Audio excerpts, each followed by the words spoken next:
a bachelor's in geology, then I got a master's in planetary geology, so now I'm gonna get a doctorate in geophysics. And of course I got the job at NASA when I was like in between my master's. So what are you doing at NASA? So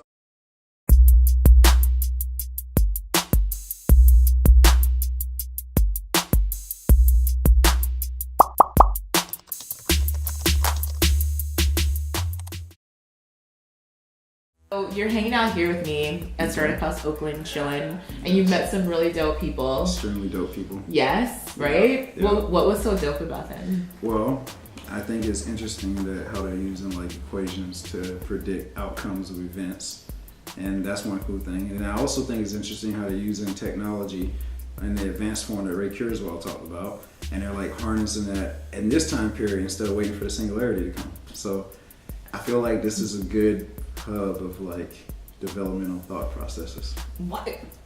That's the new tagline for StartupHouse Oakland. Like, it is. That's how I felt. What you just said is Yeah. the whole reason that I love this and that I do this. So that's so great. When I came in, I saw the dry erase boards. I saw like the Einstein posters. I mean, personally, you know, Stephen Hawking, you know, whatever. But Einstein, you know. You almost got kicked off the show. Everybody knows I'm a stan. I say Professor Thorpe. So that could have been way worse, but you know. But yeah, I was just like, this is cool. And then of course, you know, you got the DC posters, you got a few Marvel posters. So I was like, okay, I can work with this. This is cool. You're like the biggest comic book nerd ever. I think that we've ever had here. Really? Dude. I feel very proud. When you first saw the posters, you geeked out. Like, like Einstein was here himself. Like, that's how intense you got. You were like, it felt oh, like shoot. It Oh was my like, God. hello, I know this is Albert. Look at this Iron Man poster here. And I was just like, oh, thanks, Albert. I might read this issue now. Okay, so tell people like what brought you here to the Bay Area, because I think you're doing some really dope things. And you haven't even mentioned that at all, so that's why you're awesome. I guess this story goes back even further since we talk about comic books and me, you know, and geeking on Marvel stuff. When I was 12 years old, I used to watch a lot of Cartoon Network. One of the TV shows was G-Force Guardians of Space. Now these people were called the Science Ninja Team. They were all specialists in science, but they all knew a lot of martial arts. They were all at peak physical condition. They were like athlete scholars, and they're all teenagers. So naturally, being a 12-year-old, knowing that I'm going to be a teenager eventually, it's like something I want to grow myself into. So as I prepare to get older, I played football. I became captain of the football team. I got all my grades up. And then at the time when I was about 13 or 14, I saw The Right Stuff. And anybody who hadn't seen the movie The Right Stuff, you should see that movie. That movie's epic. But I saw that movie as like a 12, 13-year-old. And I was just like, I want to do this when I get older. When I become a grown man. I love that you said that. This is what I want to do. No, but the reason I love that you said that is because, you know, I focus on content and content creation and content with the purpose and focus on technology. Because you can envision yourself in a particular role, then you see that for yourself in the future. So focusing on getting millennials and Gen Z interested in technology, I always use the example of the social network. Yeah. So before the social network, CS enrollment was flat. After the social network, CS enrollment is skyrocketing. Oh, that's interesting. I would have never thought that, but that logically makes sense. It makes it, and people don't really think about the power of content and how it moves you and can definitely persuade your journey in life. I saw it, and since you're talking about technology, the movie focused on innovative advanced technology of the late 50s, early 60s. Okay. And the actual tagline of the movie is How the Future Began. And it shows like the very first 7 astronauts who were picked out of a pool of like 5,000 applicants across the United States.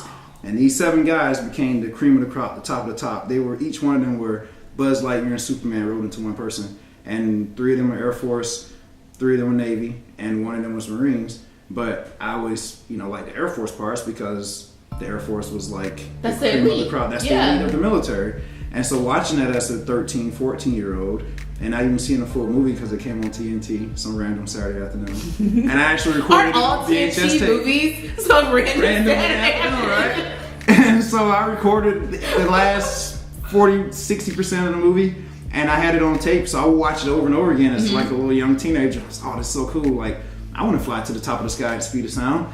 And it was just like, when I got like later in high school and started playing football, I started kind of losing the idea. Like I was like, oh, that was a kid. That was childhood. Get to reality. Now I'm holding the football and girls looking at me. Right. You know what I mean? Letterman jacket on. I show up to school looking crazy and people copy me. South, though. In the South. You show with a football in the South is a different thing. It's I'm Southern, so I know what you it know, means. being a stellar football athlete scholar is like being a Greek god for a temporary it's time. literally, you was Al Bundy. You was literally Al Bundy in his prime. Yeah, remember he was like this. And Pokai. Pokai. Wait, what was he, number 55? Like this right here. The Al Bundy. Al Bundy. Heck yeah. We was Al Bundy during the stories in the actual present instead of the past. In 12th grade, something amazing happened. Okay. Undefeated, ranked number 3 in the state of Georgia. Okay, see, you probably was on every magazine. But we were on the radio and we was on the news. Okay, there you go. And we did get interviewed by newspapers a lot. There you go. So for social media of the time period, back in the primitive time of the mid 2000s. But so yeah, it was just kind of like, yeah, if we would have had Facebook, I'm pretty sure we'd have a lot of posts, but we didn't. Well, I'm glad you didn't because I think that would have been your life in a different, like, alternate universe. Because I'd be like talking to you in a locker room. That makes sense. Do you know what I mean? Like, I'd be like, so tell me exactly what happened in the fourth quarter inning tip off. I don't know what football people say. The weird part, I'd be like, we did this. What'd you say, huh? Oh, hold on. Oh, okay, so this is what we. Hold on, I gotta. Yeah. Like, you know what I mean? It's different now. I want to really go and do something amazing, and I got in trouble at school one day, and I went to the office, and I was already in line to get a football scholarship. I was good, and the principal or the assistant principal was like, "Well, if you don't get the scholarship, what do you want to do with yourself?" And I was like trying to think of something that was clever to say so she'd get off my case. And she's like, "No, really, if you could do anything you want to do, and there was no limit, what would you do?" And I was like, I would actually fly jets. And she was like, "Well, that's different. Would you ever thought about the Air Force?" And I was like, that's a logical I step. thought about it, and I was like, and then I flashed back to being like before freshman year, thinking about watching Right Stuff all the time. And I was like, I did think about that, and she was like, "I got you." And then I eventually lost my football scholarship because people didn't send my paperwork in time. So I was like, I gotta wait till next year. Okay. And so my parents was like, "Sorry, we can't pay for Harvard because we don't have that money." And I was just like, because I got in, but I couldn't do anything, like, you know. And so it was kind of like, what am I going to do? And then all of a sudden they had to recruit people come to the school. And the Air Force lady showed up, and all my friends was like, "Oh, look at that lady, you should go holler at her." I'm hollering at her. Like, we all gonna holler at her. Because all the football players sat together, and we saw her, and she looked like Holly Berry. She had a haircut, she had a uniform. Oh, you was going to the Air Force, basically. I was like, wow. Basically, you was going to the Air But Force. see, the funny thing was, they dared me to talk to her, and they was like, "You're not gonna get a phone number." I was like, watch this. So I walk up to her, being like, "I'm captain of the football team." I'm like, Of course. And then she's like, I'm like, "Hey, how you doing?" She's like, "Let me stop you right there. I got to talk to certain students." She she's like, "Do you know so-and-so? I'm like, "No, I do, but they're not here." And she's like, "Do you know Lionel Williams?" I was like, "I do know him." And she's like, "I need to meet with him. Is he in here?" And I was like, "He sure is." And she's like, "Okay, quit wasting my time. Where's he at?" And I was like, "I'm him." And she's like, "Okay, but, oh, are you really?" And I showed her my school ID, and she's like, "Oh!" And her whole demeanor changed. And she was super nice to me after that. Right. Just fast forward a bit. So fast forward, when I actually went and I went through basic training, because of the time slot, I got stationed at Edwards, which was the base from the movie The Right Stuff. Which is ironic because I watched that. That was what made me join. And then I got stationed at that base all because I met her and she was like, "This guy's funny. I'm going to hook you up." And that's how I got pushed to that base. And then once I got that base, I met test pilots. I seen weird stuff go. I seen astronauts get off the shuttle and go to the like place where we can eat in the cafeteria. Yeah. And test pilots were super cocky astronauts and were like stunned. And when I saw them, I was like, wow, this is like what I thought. I want to do that. And that made me say, quit pursuing this criminal justice thing, pursue my geology degree, because if they can do it, I can do it. Absolutely. And when I saw the appeal that they had on the test pilots who were at the top of the pyramid of the base, and the astronauts came in and they were like, "Oh, it's astronauts." And they were like really like little kids compared to these people. And I was like, wow, this is cool. So then I was like, I don't care how hard this is. I don't care about criminal justice. I'm gonna put my head to my books and I'm gonna do it, because for a gap of time after I got out like of high school and went through the initial part of Air Force, I did criminal justice because I was an Air Force cop. And so I got that, and I went and did a associate's degree in it, and I got a job when I was an undergrad working as a detective, catching people stealing. But then in that time, I was like, I really like science, and this is where I started out as a kid, my passion. So I should it do what I all want. full circles and came back And to so- what you initially wanted to do. Right, and so then I went back and got an associate's degree in physical science. Then I got a bachelor's in geology. Then I got a master's in planetary geology. So now I'm going to get a doctorate in geophysics. And of course, I got the job at NASA when I was like in between my master's. So what are you doing at NASA? So I'm a planetary geologist, and we study the South Pole of the Moon. And we're looking at the research of the southern hemisphere, because in the southern hemisphere, especially around Shackleton Crater, there's a lot of permanent shallow regions. And so there's ice in those craters. And the craters that are like at the very bottom where there's the ice at, if we can analyze the ice and get the right information, we can send probes into that area to extract the ice and get the type of samples we need to study it. And if we get everything we need, then we can send like a rotating conveyor belt that can extract ice and transport it to different regions of the moon through lift ports, or not lift like cars, but like literally like things that would use propulsion and thermodynamics to like fly slightly above the surface of the moon, but not enter orbit like in parabolas. Okay. And then land at the basis, bringing all this fresh ice, which can be turned into oxygen, steam for electricity. We can literally power our bases with this ice and provide oxygen, so we don't have to bring it off from Earth. And so this is something that we're like dealing with right now. So how long is that Process about 10 years. About 10? About 10. From where we are right now, Yeah. if it played out perfectly and there was no setbacks and our budget went according to plan, about 10 years. But mind this though, the space station, when it was the first piece was put in orbit in 1998, it was expected to be completed by 2005. We didn't finish it until around 2010, 11 from 1998. So a lot of times NASA stuff is over the time period because our budget is so short. We haven't had a really good budget since 1968.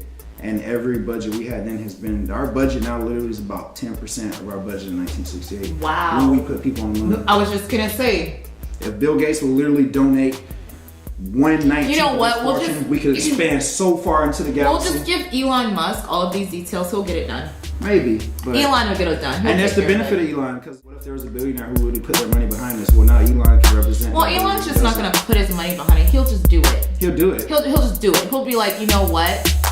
NASA doesn't have enough competition.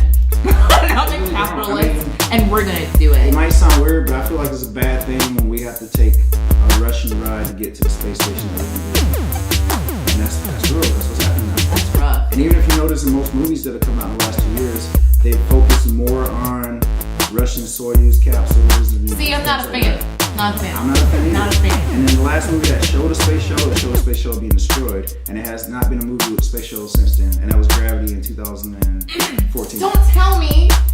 I haven't seen That's Gravity. the trailer though. I haven't seen it. And I've been hiding from people.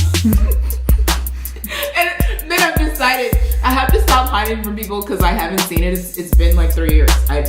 They can tell me now. It's crazy. It's a good movie. Yeah. I think that a really interesting thing that you're doing right now, pretty much everything you just said, but what are you looking to do moving forward? Are you looking to make your home at NASA? I'm not NASA's only stepping stone.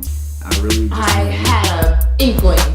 well, there are people who've been there who like, I graduated from Yale in 1989.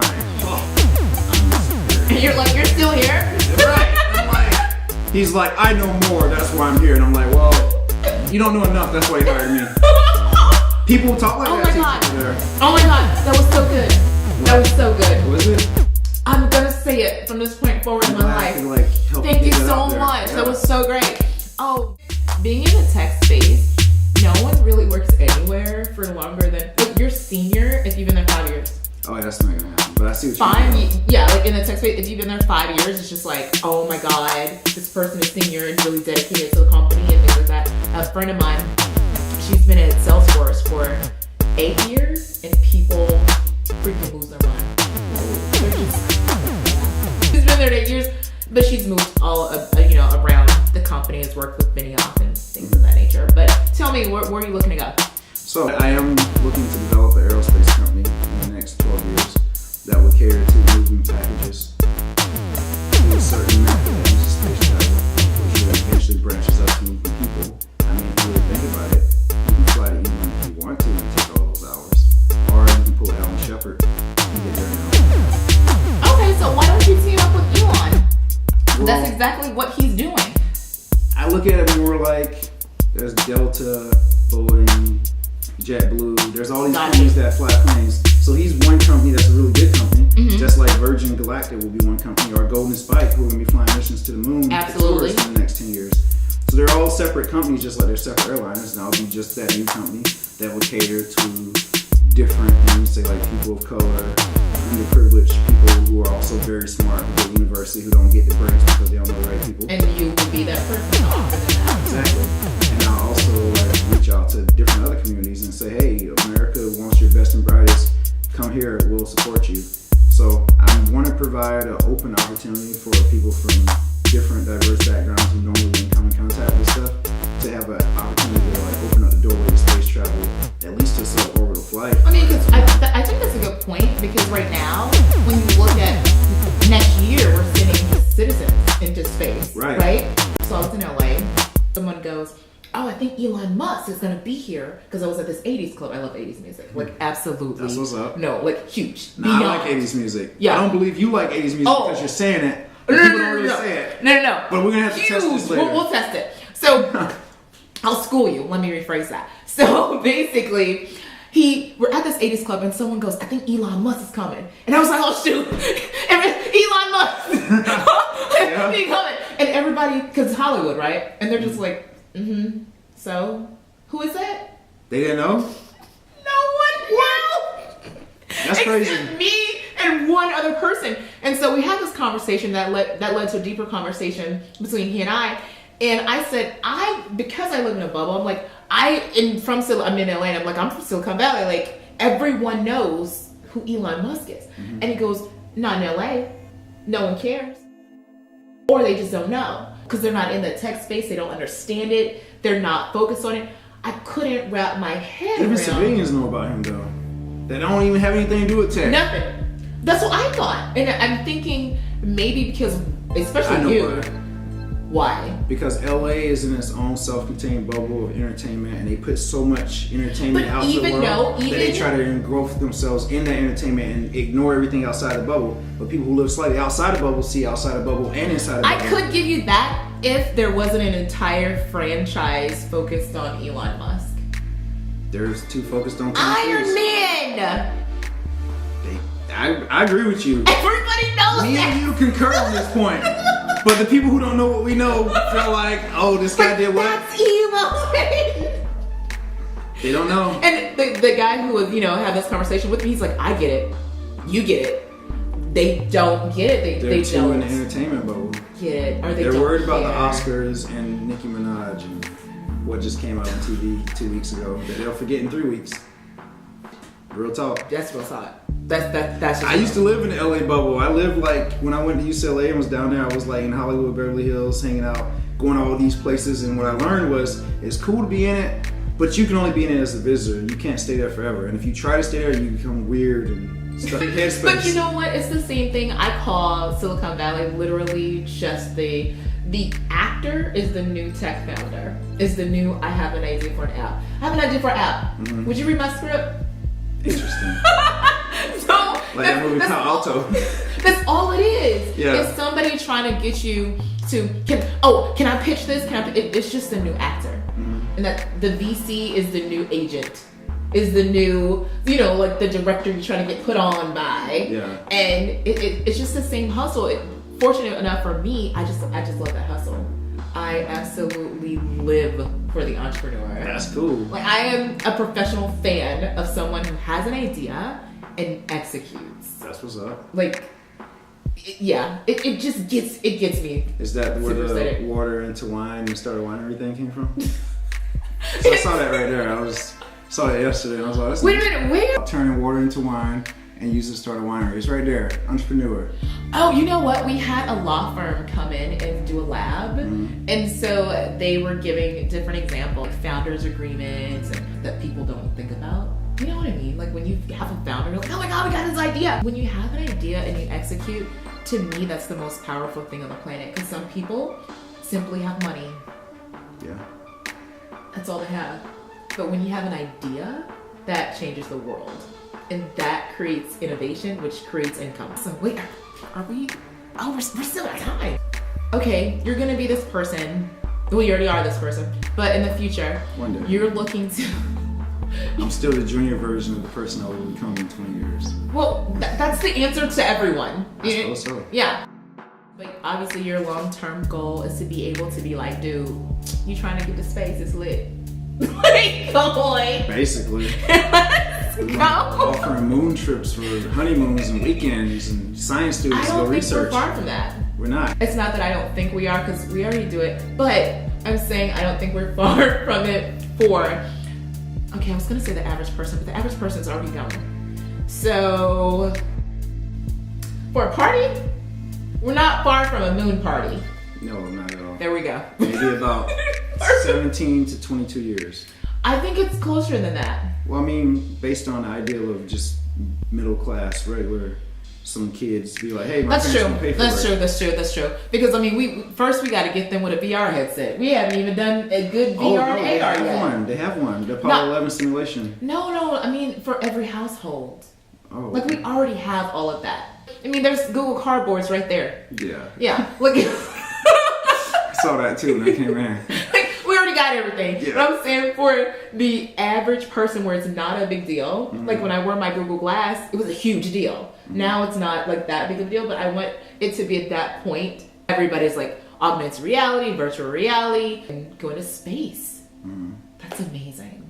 I can't. So we're already there. There's no turning back. No, it's a one-way trip. There's no cul-de-sac at the end of the street.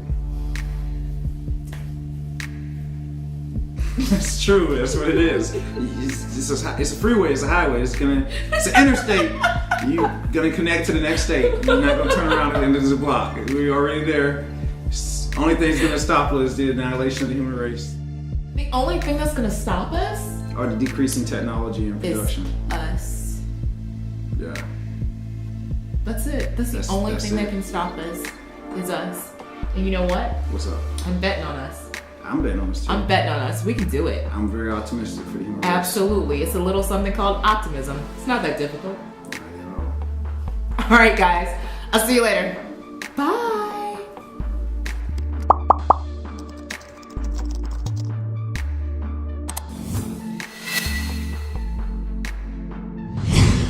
Absolutely. We're doing it. Whoa, we're doing it. I'm here with Liberty Madison.